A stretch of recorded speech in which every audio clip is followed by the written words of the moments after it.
आफूले जे भइरहेको छ त्यो कुरालाई ग्रहण गर्नु अर्को गाह्रो कुरा भयो। तर आफूलाई के भइरहेको छ भन्ने कुरा थाहा नपाउनु चाहिँ त्योभन्दा झन् गाह्रो कुरा रहेछ। एङ्जाइटीमा ठ्याक्कै यस्तै हुन्छ धेरैजनालाई।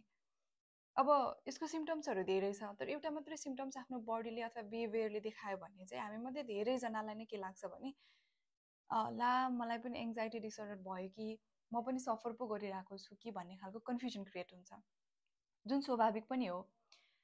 सो आज हामी यो भिडियोमा के बारेमा डिस्कस गर्छौँ भने 5वटा मेन सिम्टम्सको बारेमा डिस्कस गर्छौँ।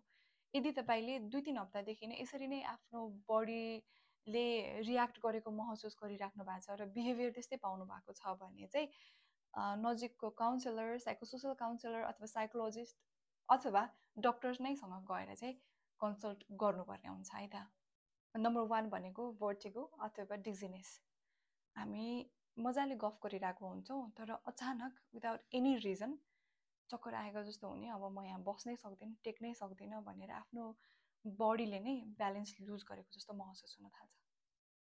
नम्बर 2 भनेको ब्रिदिङमा असाध्यै धेरै प्रब्लम हुने अनि आफूलाई क्वेसन गर्ने कि म सास फेरिरहेको छु कि छैन भनेर कहिलेकाहीँ त नर्भी पल्सहरू पनि थाम्न थाल्ने अनि अचानक सफोकेसन फिल गर्न थाल्ने। नम्बर 3 भनेको चाहिँ अब म चक्कर लाएर यहीँनिर फेन्ट हुन्छु, म यहीँनिर सकिन्छु, म उठ्न पनि सक्दिनँ होला, म फेन्ट भइसकेपछि को सिचुएसन कसले ह्यान्डल गर्छ होला भनेर त्यस्तै खालको इमेजिनेरी कुराहरूले चाहिँ आफैलाई सताउन थाल्ने।